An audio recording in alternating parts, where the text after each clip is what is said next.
Today on North American Fishermen, we offer up a smorgasbord of offshore fishing out of Venice, Louisiana. We're going oil rig fishing in the Gulf, and the main target is mangrove snapper. Of course, we also found out there's a lot of other fish in the sea. Stick around and see.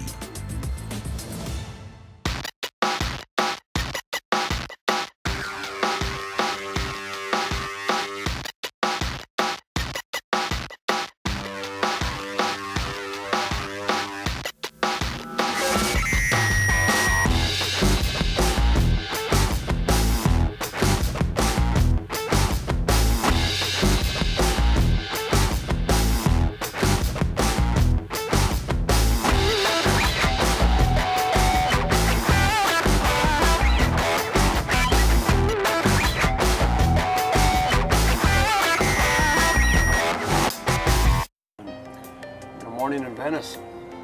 A lot of places like to wake up, at least for a fishing trip. Oh yeah. Today we're actually going to do kind of a mid-offshore, right? We're going to run out and fish for snapper. You know, this is what some folks would call a rig trip. Hopefully we're gonna find some mangrove snappers, red snappers. We're gonna get on one of these rigs and do a little bit of chum and see if we can get ourselves a couple of snappers for fish sandwiches. But maybe get a blue runner too and see if we can't swap them in on one of those big old kingfish, yeah.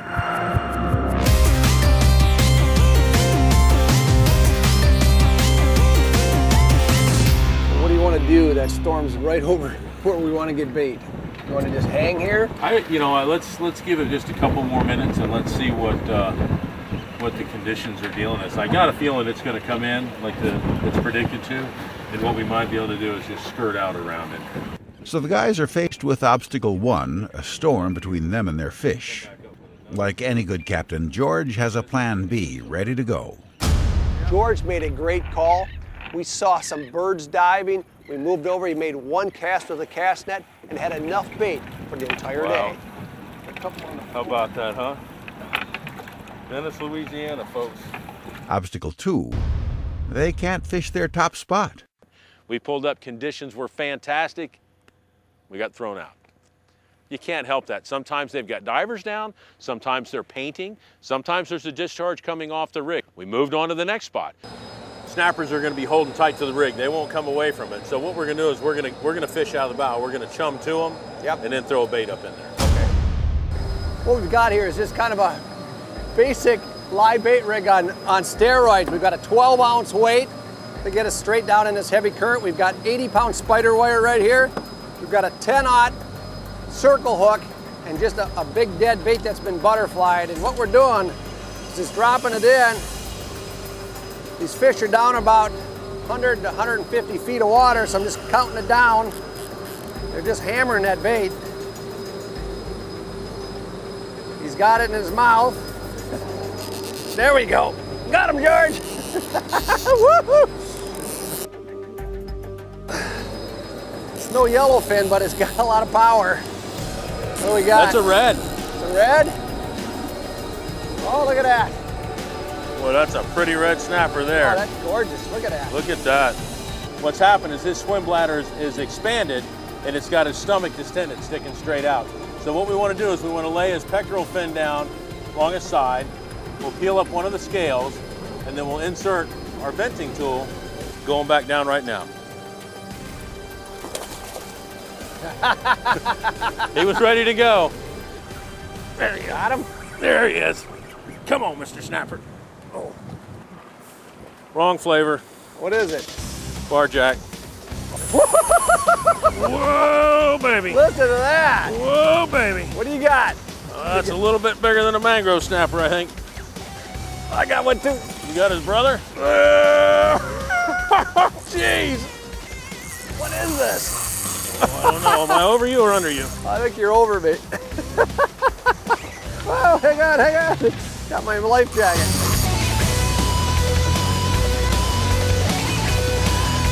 I got color. I don't know what it is. Oh, it's a king. Kingfish? Yeah. How big? Oh, 20 pounds maybe. I got him right in the corner of the mouth. I don't know how he didn't break me off. Look at those teeth.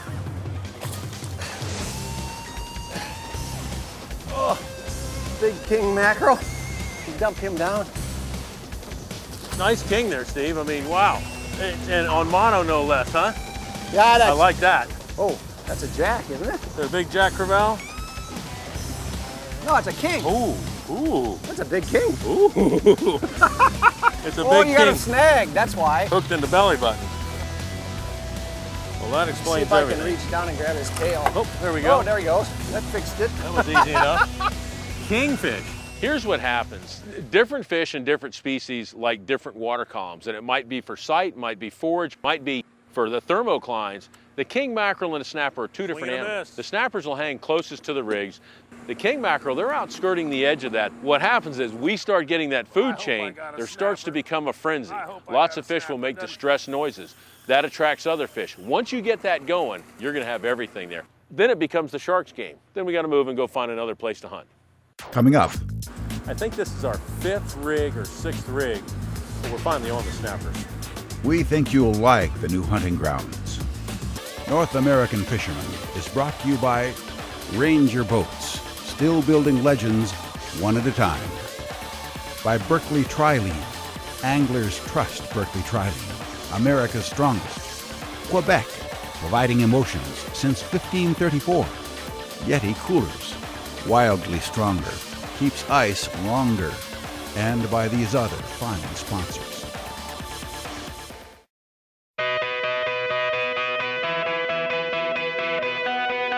This week on North American Fisherman, we're fishing oil rigs in the Gulf of Mexico out of Venice, Louisiana.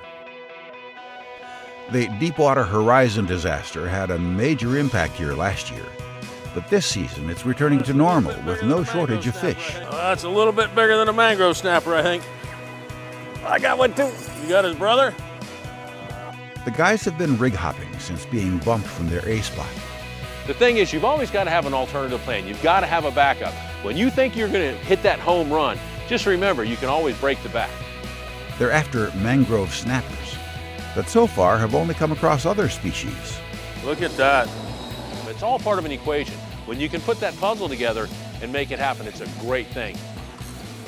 Got him.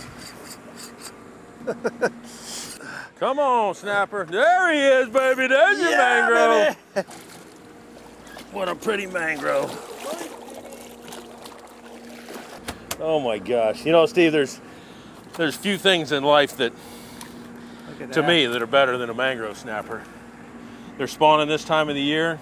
Nice fish. This is average size. That's insane.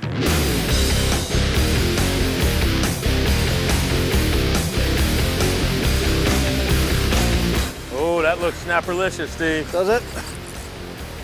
What do we got? No! Another almaco. Go find us a snapper, boy. Got him hooked. Oh, he got off. Whoa! What was that?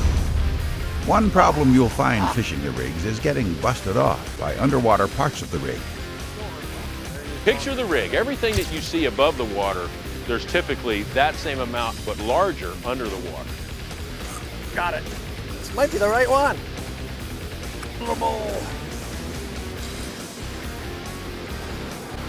That's a big one. Well, that is a big bonita. Got one. Oh, look at the size of this one. Yeah, baby. Nice one. That's a thick one. That's bigger than the last one. What are you reading? 9.5. You know, once in a while, a chance to fish for dinner is a lot of fun. In the Gulf, snapper fishing can be phenomenal, and it can be a lot of great eating too. It's just gonna go right in there and go to sleep. Come on, Captain, you got him, Come on, come on. Come on, baby. get him out of there. Stay with me. What you got? Come on. What do you got? Oh, I got my snapper finally. Yeah? Oh yeah. Bring him back, I'll grab you. Nice. He's missing half his gill cover, look at that. There we go. Look at that. Holy mackerel. Now look at this old warrior. Look at at that. Missing half his gill cover. Interesting. Wow. I think this is our 5th rig or 6th rig, but we're finally on the snappers. George, I got one. We're tied, I got one too. A double? Oh yeah, 186 foot deep here. Really need to be able to use this light equipment weight-wise and still have 50-pound tackle. Come on, snapper. Whoa, I got a big red. Hey, look at this. What do you got, Steve? Another one. That's almost as big as mine. Ready? Go! You know, today was not an epic day, but it was a pretty darn good day that ended up being a great day. We caught 7 species today. I'm tickled to death that we can catch that many fish. When you use the right gear, you catch more fish. And I want you to enjoy the exact same success that we did on today's show. That's why we're giving you a chance to win the selection of lines and lures that we use, including a spool of 100% trilene fluorocarbon, 5 packs of 4-inch power bait finesse worms, and 5 packs of power bait 4-inch chigger craws. To enter this free drawing, go to Facebook and like the Fishing Club.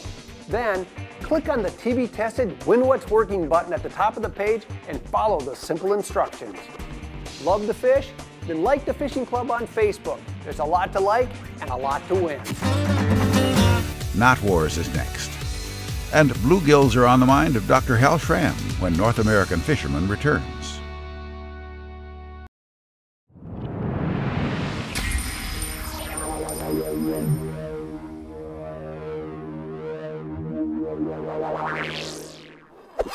Welcome to Knot Wars, where we put fishing's best knots in a head-to-head competition to determine which knots you can count on. Now, last week in a tremendous battle, the trilene knot beat the Palomar in a new Knot Wars competition designed to find the strongest knot for monofilament. Now this week, we launch a new competition to find the strongest knot for braided line. This is an important competition because relatively few knots work with superline. For consistency, all testing will be done with 14-pound Berkley Fireline. The weekly winner will be the knot with the highest overall average after it's tied and tested a minimum of 12 times. Our first knot in today's competition is the excellent king sling that was featured in our 2009 season. Here's how you tie it. Run the tag end through the hook eye and back up the main line, leaving plenty of line to work with, at least 10 inches. Form a loop in the doubled line and twist it 4 times. Run your hook or lure through the loop in the doubled line, moisten with a bit of saliva, and draw tight by pulling on the tag end, the main line, and the hook. The challenge this week is the nanofill knot designed specifically for Berkley for its popular new nanofilament. This line is so slick that Berkley recommends this specific knot. Here's how you tie it.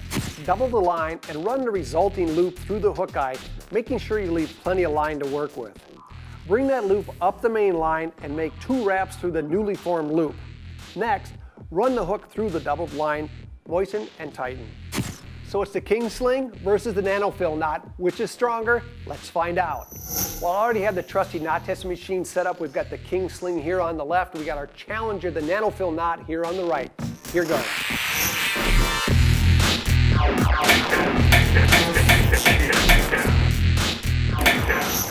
Well, we have a winner. The nanofill has beat the king sling, but for a loop knot, look at this score, 18.4 with 14-pound fireline. That's excellent. And you know what that means? It means the nanofill knot moves on to next week where it takes on the excellent reback knot. Should be a great battle. By the way, if you'd like to practice the nanofill knot, the king sling, or any knots featured in Knot Wars, simply visit fishingclub.com and click on Knot Wars, or better yet, download the free Knot Wars app, now available on both Droid and iPhone. Knot Wars, because no good fish story ends in a broken knot.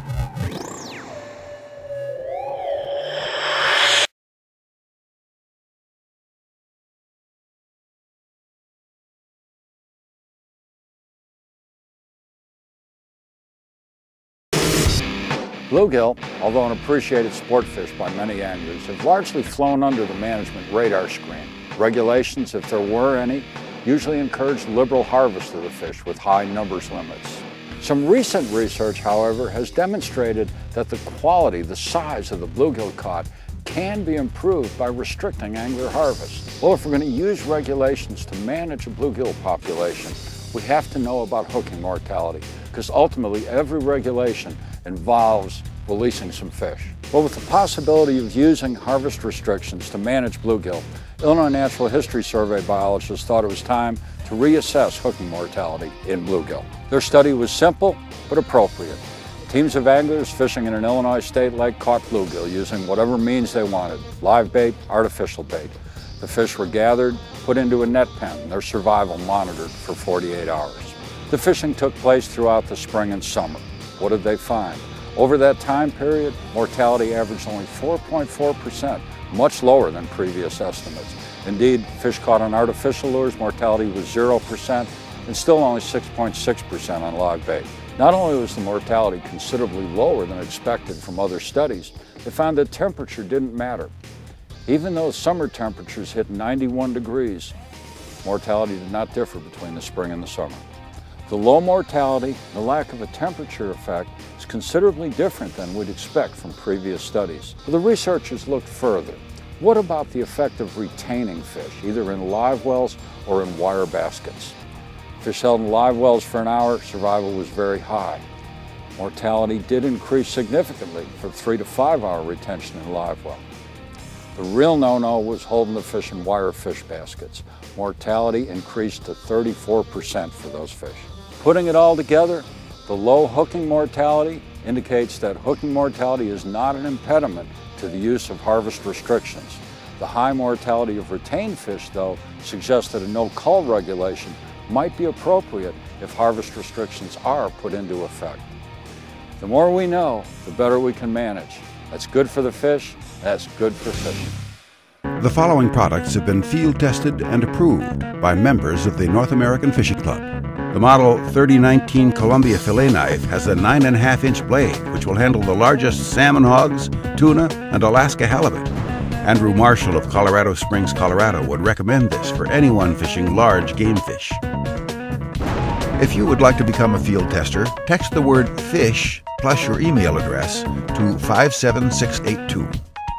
Karen Savick shares her favorite fishing line when North American Fisherman continues.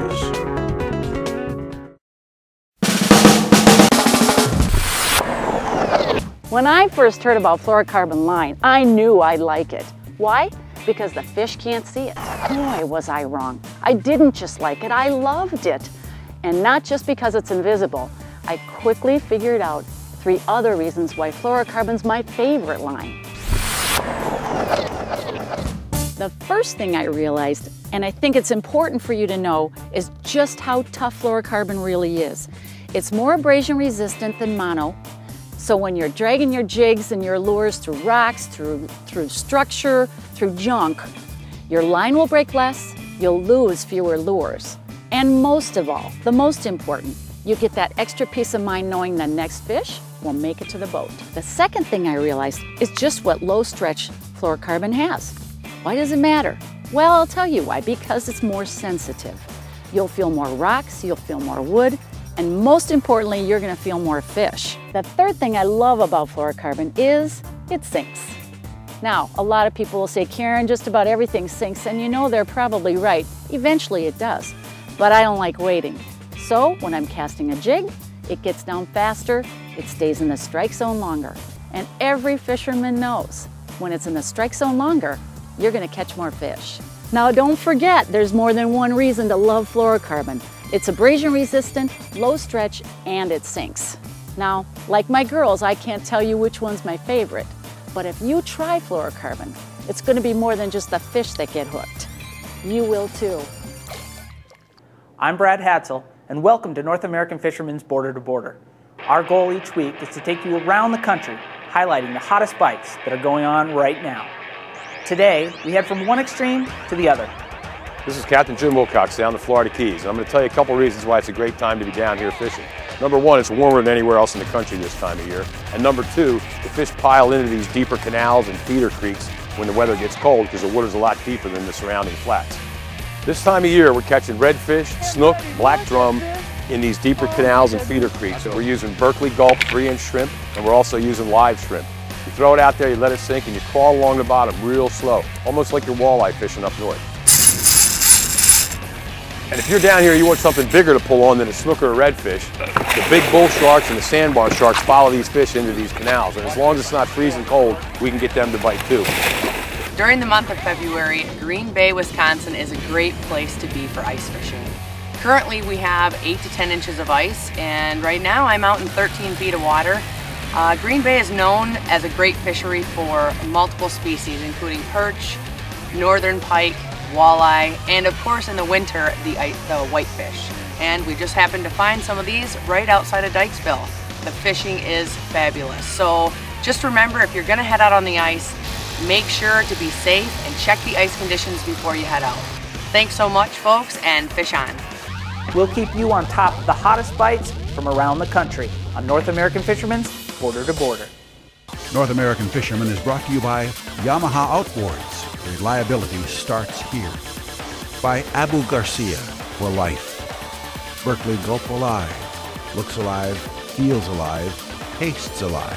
Cabela's, the world's foremost outfitter of hunting, fishing, and outdoor gear.